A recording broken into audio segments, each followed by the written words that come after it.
అదిగో కడబూర ధ్వని మ్రోగు వేళాయను, నా ప్రాణనాథా నీరాకకై నేను వేచియున్నాను. నా జీవదాత నా జీవదాత నీ పిలుపుకై నేను కనిపెట్టుచున్నాను. నీ పిలుపుకై నేను కనిపెట్టుచున్నాను.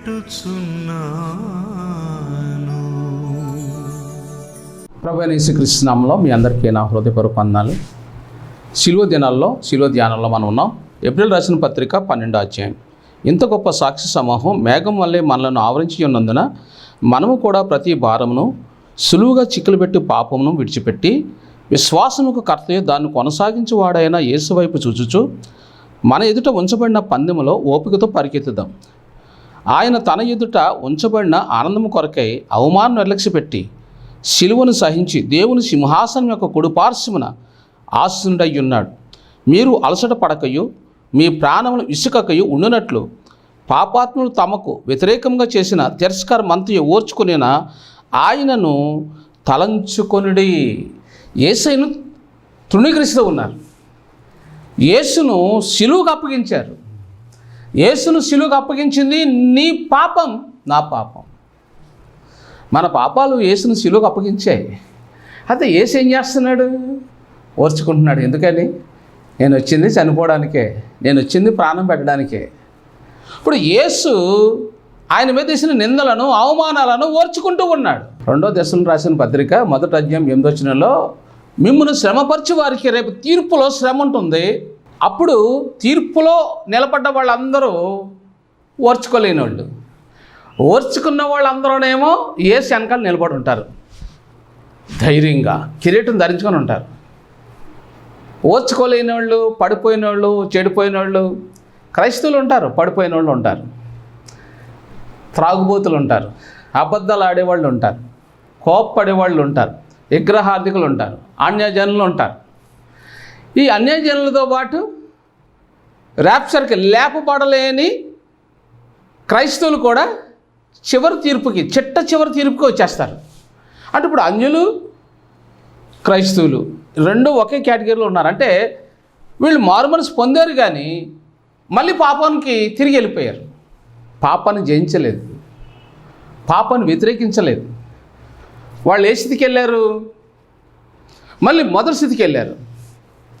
ఏప్రిల్ రాసిన పత్రిక 2వ అధ్యాయం 3వ వచనంలో ఇంత గొప్ప రక్షణను నువ్వు నిర్లక్ష్యం చేస్తే ఎలా తప్పించుకుంటావు? అంటే రక్షణ పొందిన నీవు నీ పరిశుద్ధతను, నీ సాక్ష్యాన్ని కాపాడుకోకపోతే, నువ్వు దేవుని సన్నిధికి వెళ్ళేటప్పుడు క్రమంగా నియమించిన సమయానికి వెళ్ళకపోతే నీకు తీర్పు ఉంది. మనిషి చేసిన పాపాల్లో 3 రకాల పాపాలు 3 వ్యక్తుల దగ్గర క్షమించబడకుండా అలాగ ఉంటాయి. మర్చిపోకండి, 3 దగ్గర ఉంటాయి.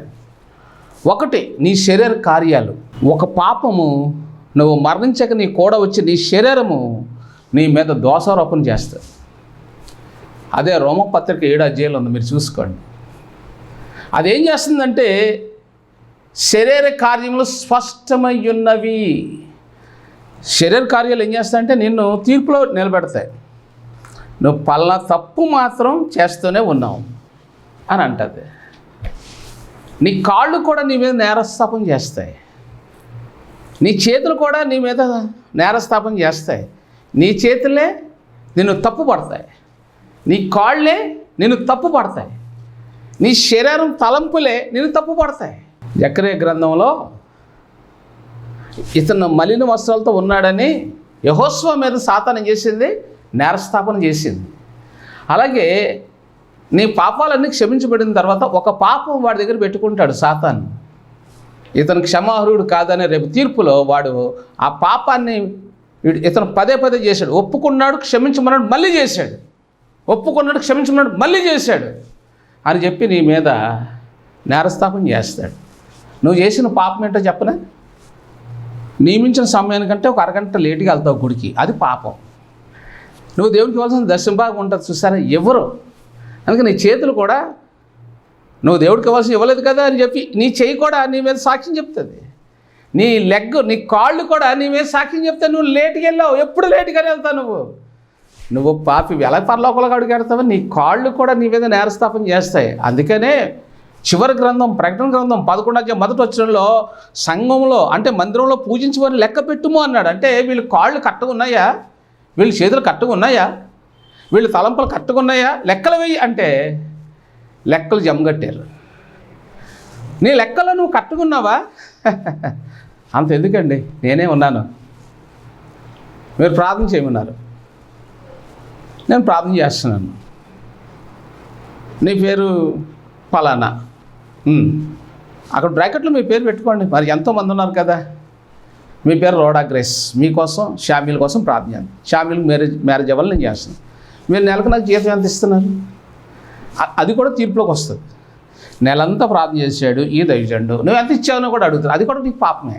పిల్లల కోసం ప్రార్థన చేయమన్నావు, 10,000 ఇవ్వచ్చు కదా, మందిని కట్టుకుంటున్నాడు, ఇవ్వలేదు కదా, అది కూడా నీకు పాపమే. అంటే అదే కష్టానికి ఫలితం ఇవ్వకపోతే అది కూడా నీకు పాపమే. ప్రార్థన చెయ్యి అని నువ్వు అడిగావు నన్ను, నేను నీకోసం ప్రార్థన చేశాను. 1 నెల 2 నెలలు సంవత్సరం చేశాను. కనీసం మందిరం కడుతున్నాను, 10,000 దేవుడికి అన్నాను. దేవుడిని దర్శిస్తాడు అంటే ఎక్కడండి అన్నావు, లేవండి అన్నావు. మరి నువ్వు ఎక్కడైనా పని చేస్తున్నావు అనుకో, ఒక 2 నెలలు జీతం ఇవ్వలేదనుకో, అదే మాట వాళ్ళు నేను అన్నారనుకో, నువ్వు మళ్ళీ పనిలోకి వెళ్ళావు కదా. 10 నెలలు నీ కోసం ప్రార్థన చేశాను, 10,000 మందిరం కడతాం, స్లాబ్కో 10,000 ఇయ్యి అన్నాను, నువ్వేమంటున్నావు, లేవండి అన్నావు. మరి పాపమే కదా అది నీకు. అయ్యా ఈ 1000 తీసుకొని 2,000 తీసుకొని మళ్ళీ ఇస్తాను, నా కోసం ప్రార్థన అన్నావు అనుకో, దేవుడు నీ మీద కనికరం చూపుతాడు. నేను చేసిన ప్రార్థనకు నీకు జవాబు వస్తుంది. నీకు సంతానం కావాలన్నావు, ఆరోగ్యం కావాలన్నావు, ఆర్థిక స్థిరపడాలన్నావు, పరీక్షల్లో విజయం కావాలన్నావు, నా కొడుకు పెళ్ళి అవ్వాలన్నావు, నా కూతురు పెళ్ళి అవ్వాలన్నావు, మా జీవితంలో నెమ్మది కావాలన్నావు. మరి ఎన్ని కావాలన్నావు, నేను చేసే ప్రార్థనకు దేవుడు జవాబు ఇవ్వాలి నీకు. అంటే నువ్వు ఇచ్చినప్పుడే నీకు జవాబు వస్తుంది. ఇవ్వకపోతే నీకు జవాబు ఎలాగొస్తుంది? నీకు ఇవ్వకపోతే జీతం 2 నెలలు జీతం ఇవ్వలేదు, 3 నెలలు జీతం, 6 నెలలు జీతంలో నువ్వేం తింటావు? తెగించి కోపం వచ్చి వెళ్ళి అడుగుతావు, మేమేం తింటున్నామండి, మేము మా పిల్లలు పస్తున్నాం అంటాను. సేవకుడు కూడా అలాంటి. అందుకని నీ మీద 3 నేరస్థాపనలు ఉంటాయి. ఒకటి సాతాను, నువ్వు చేసిన పాపాన్ని ఒకటి అట్టిపెట్టి ఉంచుతాడు, దాచి ఉంచుతాడు. నీ శరీరం, నీ కాళ్ళు, నీ చేతులు నీ మీద నేరస్థాపన చేస్తాయి. రేపు మరణించాక దేవుడి దగ్గర కూడా ఒక పాపం ఉంటుంది. నువ్వు గమనించావో లేదో, కీర్తన గ్రంథం 90వ కీర్తనలో నీ ముఖ కాంతిలో నా రహస్య పాపములు కనబడుచున్నవి అని ఉంటుంది. నువ్వు ఎప్పుడైనా గమనించావా? 12వ వచనం 90వ కీర్తన 8వ చరణం, మా దోషములను నీవు నీ ఎదుట ఉంచుకొని ఉన్నావు, నీ ముఖ కాంతిలో మా రహస్య పాపములు కనబడుచున్నవి.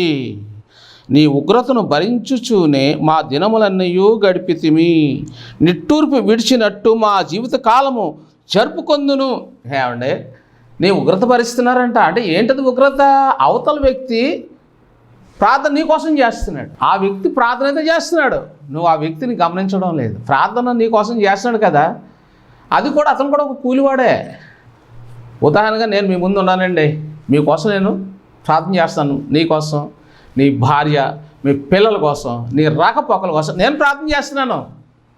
దానికి నువ్వు నెలకి ఎంత వేళ చెల్లించావు ఒకసారి అనుకో, ఏం చెల్లించలేదు. అది నీకు పాపం. అదేంటండి ప్రార్థన చేయడం మీ ధర్మం కదా? అవును. మరి నువ్వు పనిలోకి వెళ్తున్నావు కదా ఒక జాబ్కి, అక్కడి నుంచి కూలి రావడం అది నీకు ధర్మం కాదని నేనంటే నువ్వేమంటావు? నువ్వు ఒక చోట పని చేస్తున్నావు, వాళ్ళు జీతం ఇవ్వడం లేదు, నేను అంటాను బాగానే జరిగింది, పర్వాలేదు, వచ్చుకో అంటాను. ఊరుకోండి అలాగంటారేంటి పాస్టర్ గారు, నేను ఎంత కష్టపడుతున్నాను, 4 నెలలు జీతం ఇవ్వలేదండి వాడు, నేను వెళ్ళను, ఇంకో చోట ప్రైవేట్లో చేసుకుంటాను. నువ్వు అనవా? 1 నెల 2 నెలలు 3 నెలలు జీతం ఇవ్వకపోతే బాధపడవా? మరి నేను నీకోసం సంవత్సరం నుంచి ప్రార్థన చేస్తున్నాను, మరి దేవుడు బాధపడతాడు నీకోసం. నేను నోరు తెరిచి అడుగుతున్నాను, మందిరం స్లాబ్ వేస్తున్నాను, చిన్న కానుక పంపించు, నేను నీకోసం ప్రార్థన చేస్తాను కూడా. ఎప్పుడైతే నువ్వు కానుక పంపిస్తావు నీకు సంతానం ఇస్తాడు, ఆరోగ్యం ఇస్తాడు, పరీక్షల్లో విజయాన్ని ఇస్తాడు, ఉద్యోగాన్ని ఇస్తాడు, నీ భర్త నీతో ప్రియగా మాట్లాడతాడు. నీ కుటుంబ సరిహద్దులన్నీ విశాలపరచబడతాయి. ఇది నిజం. ఇక్కడ ఏమన్నాడు? ఎన్ని పాపాలు? జకర్యా గ్రంథంలో 3వ అధ్యాయంలో సాతాను ఫిర్యాదు చేస్తున్నాడు, ఇతని వస్త్రాలు మలినమైనవని. ఇప్పుడు దేవుడు కూడా నీ మీద ఫిర్యాదు చేస్తాడు. 8వ వచనం 9వ అధ్యాయం 90వ అధ్యాయం కీర్తన గ్రంథం, మా దోషమును నీవు నీ ఎదుట ఉంచుకొని ఉన్నావు. చూడండి ఎంత భయంకరం అంటే, ఇప్పుడు కీర్తన 40వ అధ్యాయంలో చూడండి ఏముందో. 12, లెక్కలేని అపాయంలో నన్ను చుట్టుకొని ఉన్నవి, నా దోషములు నన్ను తరిమి పట్టుకొనగా నేను తల ఎత్తి చూడలేకపోతున్నాను. లెక్కకు అవి నా తల వెంట్రుకలను మించి ఉన్నవి, నా హృదయము అధైర్యపడి ఉన్నది. అంటే ఇప్పుడు నువ్వేమనుకుంటున్నావంటే నేను బాగానే ఉన్నాను, నా పాపాలు ఒప్పుకున్నాను, దేవుడు క్షమించాడు నువ్వు అనుకుంటున్నావు. నిన్ను క్షమించాడనే మాట ఎంత నిజమో, అది నిజమైతే నీ కొరకు ప్రార్థించే వాళ్ళని కూడా నువ్వు గమనిస్తే అది నిజమవుతుంది. నీకోసం ప్రార్థించే వాళ్ళకి నువ్వు ప్రతి నెలలో నీకు వచ్చిన జీతంలో కొంత భాగాన్ని పంపాలి. నీకోసం ప్రార్థించే వాళ్ళ దగ్గరకు పంపాలి. ఇప్పుడు నా దగ్గర రక్షణ పొందిన ఉన్నారండి చాలామంది. వాళ్ళందరూ బాప్తిసం పొందారు, ఉద్యోగాలు వచ్చాయి, విజయవాడలో అక్కడక్కడ చేసుకుంటున్నారు. వాళ్ళు దౌర్భాగ్యం ఏంటంటే నెలకి చందా నాకు ఎవరు. ఇది ఎంత దౌర్భాగ్యం! ఆ పాపం అది వాడిని పట్టుకుంటుంది. ఎక్కడ పట్టుకుంటుంది? ఇక్కడ పట్టుకోదు, అక్కడ పట్టుకుంటుంది.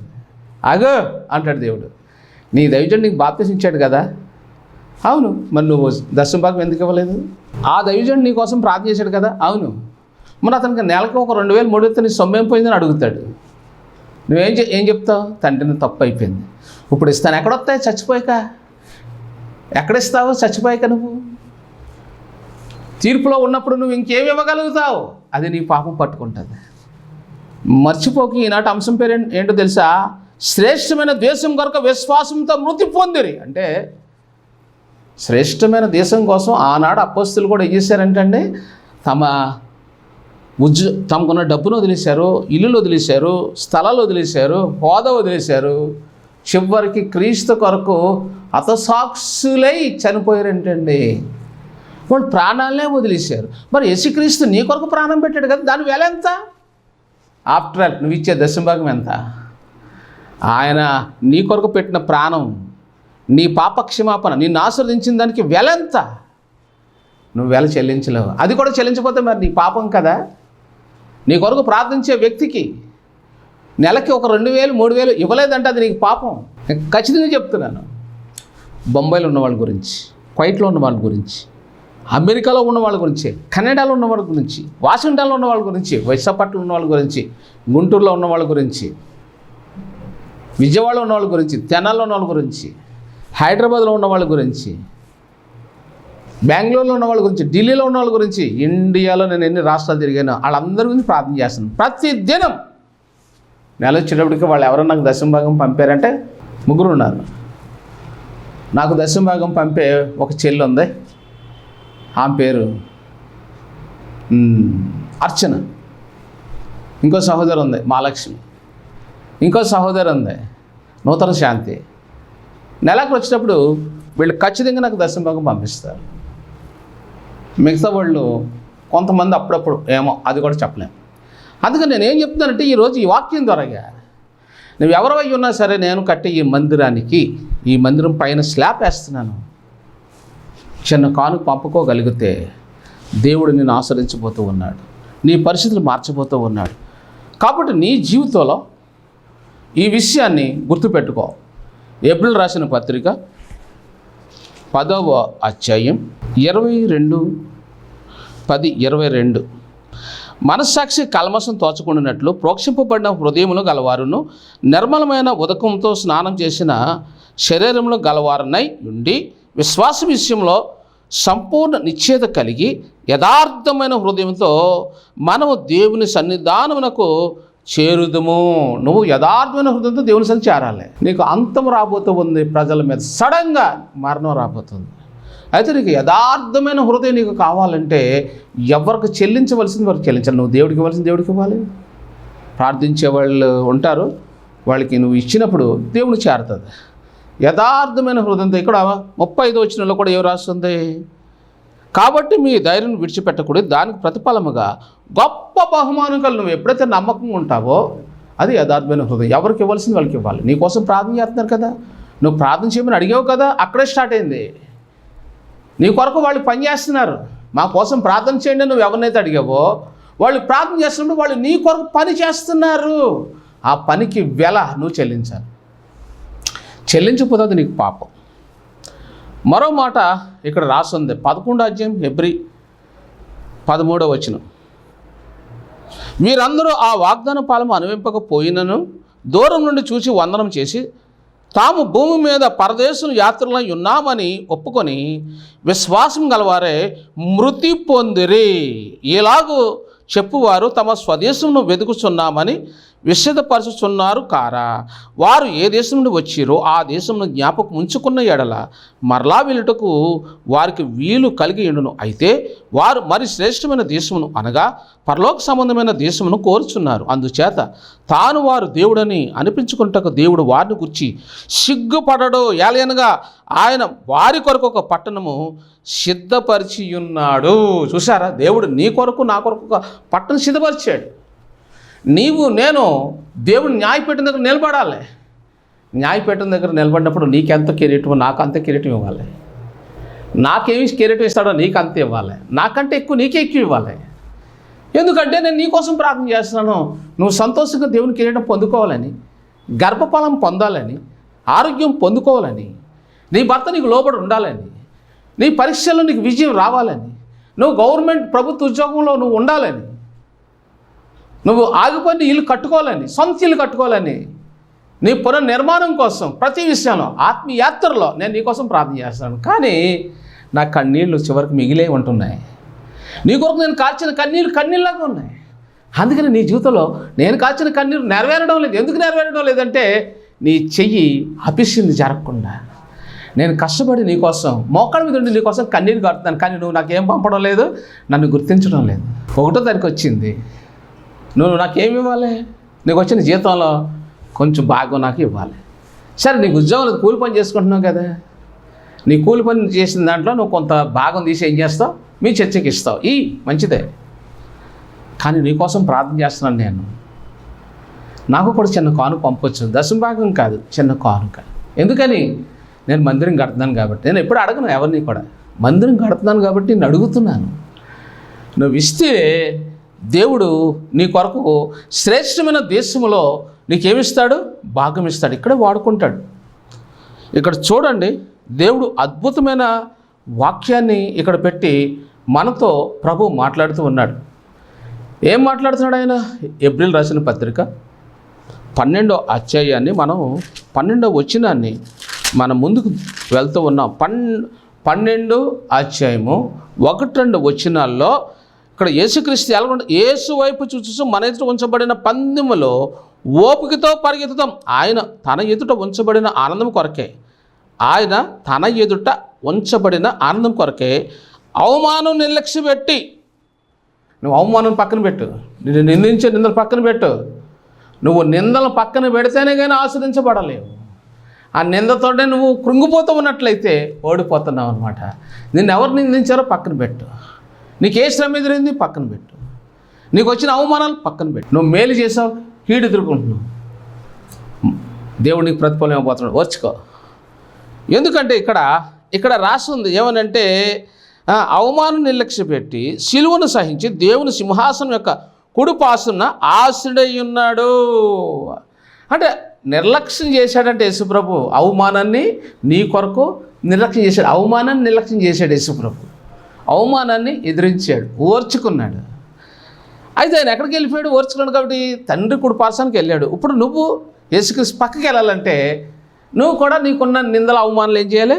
ఓర్చుకోవాలి. 3వ వచనం, మీరు అలసట పడకయు మీ ప్రాణములు ఇసుకకయు ఉండినట్లు పాపాత్ములు తమకు వ్యతిరేకంగా చేసిన తిరస్కారం అంతా ఓర్చుకొనినా ఆయనను తలంచుకోండి. ఏంటది? ఓర్చుకొనినా. నీకేం కావాలి? ఓర్పు కావాలి. నేను అన్నం తినడం మానేసా, నేను సువార్త చేస్తున్నాను, సేవకులను బాగానే చూసుకుంటున్నాను, అందరికీ కాంప్లిమెంట్స్ ఇస్తున్నాను, బాగానే చూస్తున్నాను, నేను ఎవరిని నిందించలేదు, నేను ఎవరిని ద్వేషించలేదు, నాకేంటి శ్రమ అలా అనుకోకు.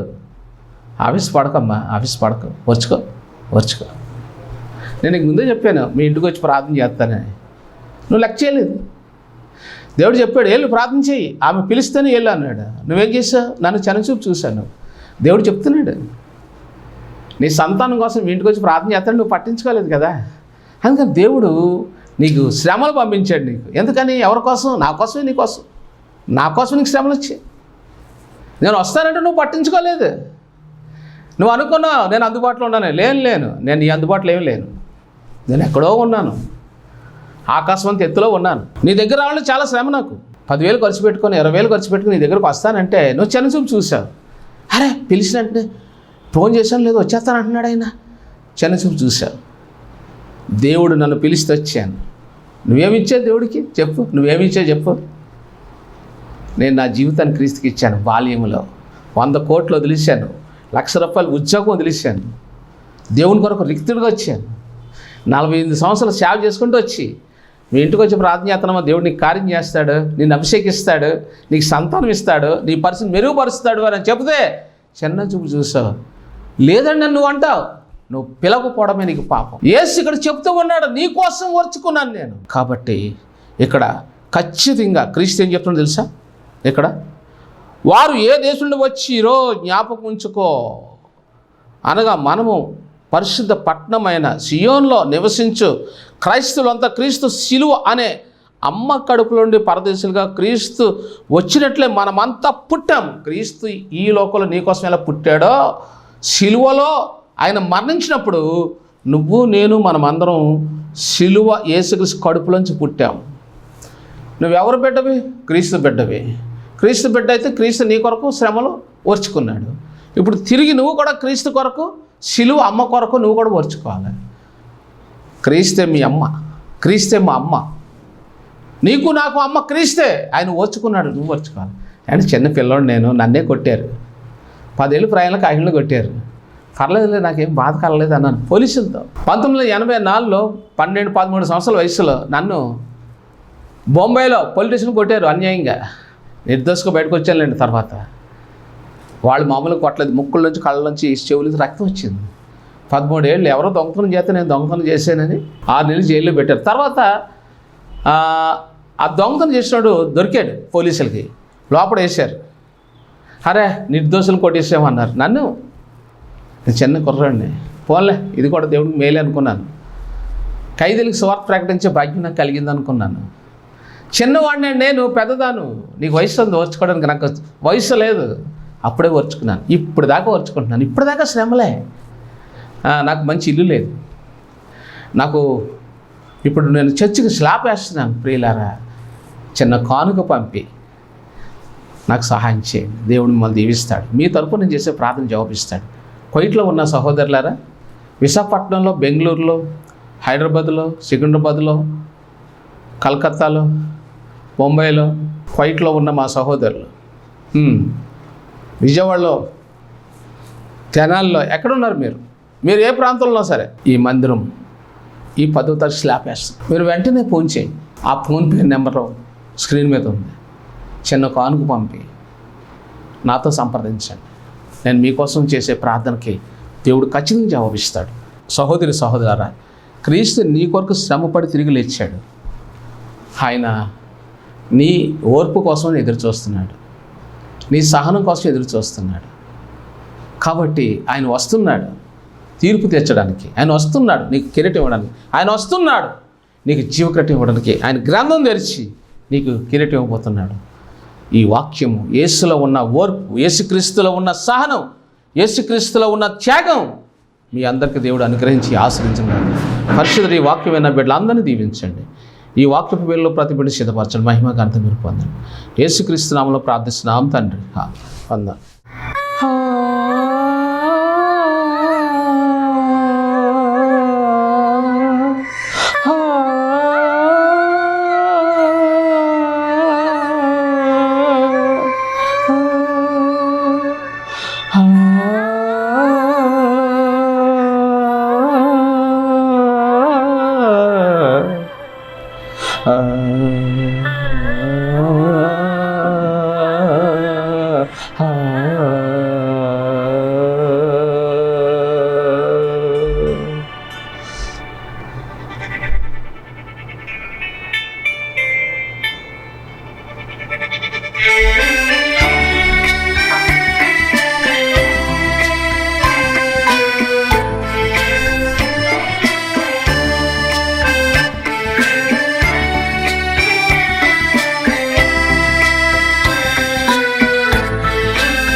కలువరిగిరిలోనా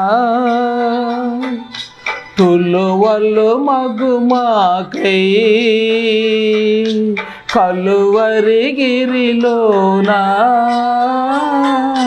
తులువలు మగుమాకై శ్రమనొందినవయ్యా వెలుగొందినవయ్యా శ్రమనొందినవయ్యా వెలుగొందినవయ్యా కలువరిగిరిలోనా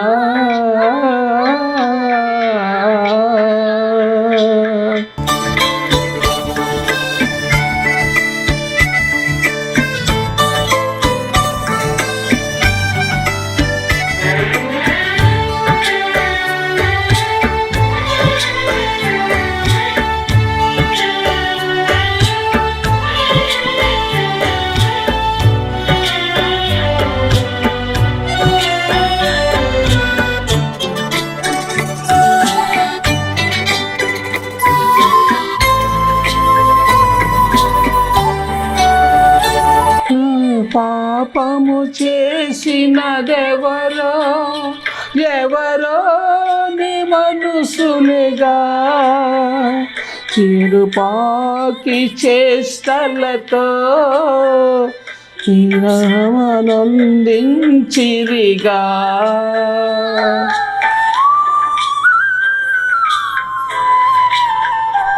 ఇలా పాపము చేసినదెవరో ఎవరో నీ మనసులుగా ఇలా కాకి చేష్టలతో నిన్ను శ్రమనొందించిరిగా విసిగించియు శృతి మించియు విసిగించియు శృతి మించియు చేశారు పాపములు వేశారు నిన్ను సిలువా చేశారు పాపములు వేశార నిన్ను సిలువా కలువరిగిరిలోనా తులువలో మగుమాకై శ్రమనొందినవయ్యా వెలుగొందినవయ్యా